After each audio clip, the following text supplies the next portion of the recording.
2019 के चुनाव में भारत की उस जनता ने कहा, उस गरीब आदमी ने जिसके तन पे पूरे कपड़े नहीं थे, उसने कहा ना,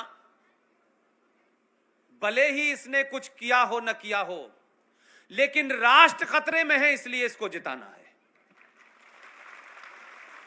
ये आवाज किसी एक दो की नहीं थी। आपने इसी कारण इतनी तकलीफों के बाद 282 से 303 तक पहुंचा दिया था, और ये 303 देने के बाद आपने इस सत्ता में बैठे हुए लोगों के रास्ते बंद कर दिए थे। अब शिकायत मत करना कि पूर्ण बहुमत नहीं था हमारे पास।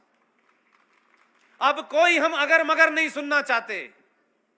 उसका दबाव आपके ऊपर यह हुआ कि वो सरकार, उस पे इतना दबाव बनाया कि उसका दिमाग तेज चलने लगा, वो रास्ते निकालने लगे, और मात्र शपथ लेने के 70 दिन में भारत की पार्लियामेंट में बिना किसी को बताए खामोशी से सारी तैयारी करने के बाद वो गए और 370 हटा दिए। इसलिए मैं कहता हूं कि आप जब भी दबाव बनाएं, राष्ट्रीय हित पे बनाएंगे तो सरकार को पता है 2019 में हम सड़क बनाने नहीं आए हैं। ये सड़कों का निर्माण, ये विकास बहुत हो गया, अब इस विकासवीर चौहान को कुछ बड़े काम करने चाहिए। इसी दबाव के चलते भारत के संसदीय इतिहास में एक घटना घटी जिसको आप लोगों ने शायद नजरअंदाज कर दिया। हम 70 साल से यही सुन रहे थे, 370 हटाने के लिए हमें भारत के दोनों सदनों में पूर्ण बहुमत चाहिए।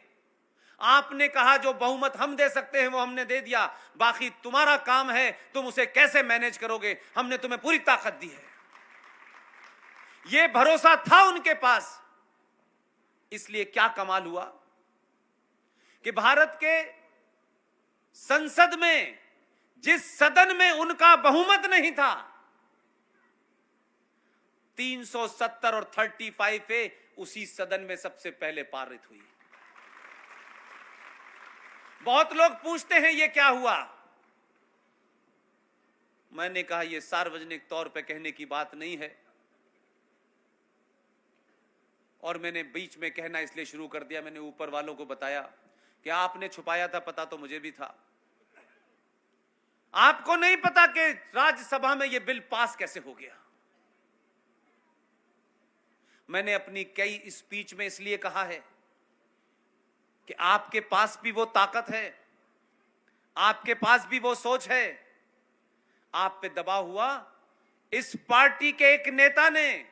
मैंने कहा आपने उसको आदर्शवादी आदमी नहीं चुना है, वो जितने बड़े होशियार हैं उससे बड़ा होशियार चुना है आपने। वो जितनी कलाकारियां जानते हैं उन कलाकारों का भी कलाकार है ये। 2 महीने पहले उसने एक तैयारी की, कानो कान खत्म, किसी को खबर नहीं हुई। हमारे भारत में हजारों पार्लियामेंट के डेलीगेशन, कोई नीदरलैंड में क्या हो रहा है, डेनमार्क में दूध कैसे बनता है, मदर डेयरी कैसे चलती है, इसका अध्ययन करने के लिए जाते रहते हैं। 2 महीने पहले कुछ ऐसे ही डेलीगेशन की उसने तैयारी करी। जाने वालों को अंदाजा नहीं था हम कहां जा रहे हैं, आने का उन्हें पता नहीं था। कुछ लोग नीदरलैंड में, कुछ लोग डेनमार्क में घूम रहे थे, और इतना समझदार आदमी है कि उनका आने का टिकट भी अपनी कैलकुलेशन के हिसाब से 2 दिन बाद का कराया। उस वक्त भी कुछ समझदार लोगों ने पूछा कि भाई ये तो ज्वाइंट डेलीगेशन जाते हैं, उसमें हर पार्टी का लीडर होता है, क्या वजह है कि इसमें रूलिंग पार्टी के लोग नहीं जा रहे। उन्होंने कहा मोदी जी ने कहा है सबका साथ सबका विकास। बोले पार्टी चाहती है कि ज्यादा से ज्यादा अपोजिशन के लोग जाएं। अपना अपना बैग तैयार करके डेनमार्क में घूम रहे थे। और उसी सदन के लोगों को ज्यादा भेजा।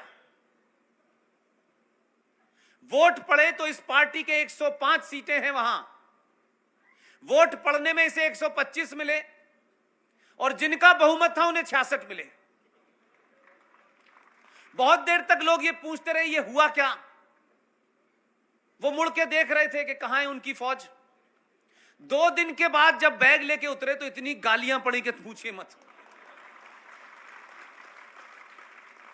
ये सिर्फ घटना में इसलिए आपको बता रहा हूं कि जब आपके पीछे ताकत होती है, ये बिल्कुल ऐसे ही है। यहां बहुत सी मेरी माएं और बहनें बैठी हुई हैं। इसको सिर्फ मैं छोटे तौर पे अगर कहूं कि घर की मां, घर की बेटी, घर का बेटा, वो पूरा घर उस पुरुष के पीछे पूरी ताकत के साथ खड़ा होता है जो सुबह निकल के देश में बाहर जाता है, नौकरी करता है, पैसे कमा के लेके आता है। अगर उसको यह पता होता है कि पूरा घर मेरे साथ है, वो पूरी ताकत से बाहर दुनिया से लड़ लेता है। इसलिए घर का साथ होना बड़ा जरूरी है। यही एहसास दोनों को था, पूरा देश खड़ा हुआ है। इसलिए उन्होंने अपनी तरकीब चलाई और ये पास हो गया। और उसके पास होने के बाद इस देश में क्या हुआ, सन्नाटा छा गया। एक मोहतरमा है जो गर्मी और जाड़े में स्कार्फ बांधे रहती हैं। वो सरकार बनाने के लालच में गलत जगह चली गई। वो बड़े वाले से नहीं मिली, वो छोटे वाले से मिली। छोटे वाले के बारे में आपको बड़े तकलीफ गलत फहमी होगी। छोटा वाला उससे 4 गुना आगे है।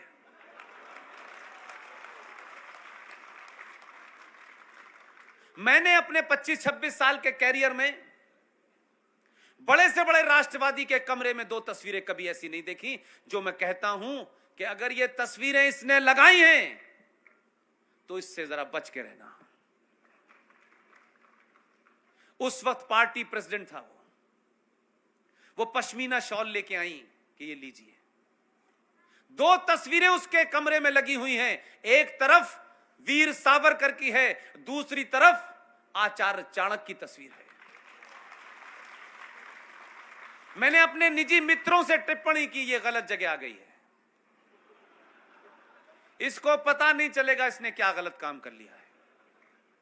सरकार बनी इस देश में बहुत लोगों ने, क्योंकि हमें सवाल पूछने की आदत है, देखिए साहब इसके साथ सरकार क्यों बनाई, ये तो एंटी इंडिया है, इनका संविधान तो भारत के खिलाफ है। मैंने कहा आपने सन्यासी नहीं चुने, दोनों ने सरकार बनाई, बहुत सारी बातें हुई। एक साहब को बार बार छोड़ दिया गया। वो अपनी बात में बार बार एक ही बात कहते थे, कड़ी निंदा। इतनी कड़ी निंदा करते थे कि देश डर जाता था। दुश्मन कभी नहीं डरा उनकी कड़ी निंदा से। वो चले गए, नई सरकार आ गई। यकायक एक दिन पता चला कि सरकार वहां गिर गई है, महबूबा से मोहब्बत समाप्त हो गई है। जैसे इंतजाम 370 का किया उसी तरीके का इंतजाम उन्होंने, उस वक्त किसी को अंदाजा नहीं था कि यहां क्या होने वाला है। उन्होंने कहा कि साहब ये जो यात्रा है इसमें कोई बड़ा हमला होने वाला है, इसलिए 80,000 फौजी उतार दिए। उनकी भी समझ में नहीं आया। शाम को जब फैसला आया तो उन्हें पता चला कि ये क्या हो गया। वो चिल्ला चिल्ला के भारत के राष्ट्र को, भारत की सुप्रीम कोर्ट को और 130 करोड़ लोगों को चैलेंज कर दी थी कि आर्टिकल 35 और 370 से किसी ने छेड़छाड़ की तो हम हिंदुस्तान को 1947 में पहुंचा देंगे। यकीन मानिए 370 और 35A हटा करके इन लोगों ने कश्मीर को 1947 में पहुंचा दिया है। अब उनकी समझ में नहीं आ रही कि ये ख्वाहिश तो इन्होंने हमारी पूरी की। इससे पहले 1947 में भारत बिना 370 35A के था। उन्होंने कहा हम बना देंगे, इन्होंने बना दिया। अब बन गया है तो उन्होंने कहा ये तो हमने सोचा नहीं था। तो आपके सोचने से तो देश चलेगा नहीं। उन्होंने कहा कि अगर हटाई गई तो जम्मू कश्मीर में तिरंगे को कोई कंधा देने वाला नहीं मिलेगा। अब तिरंगा वहां है, उन्हें कंधा कोई नहीं दे रहा।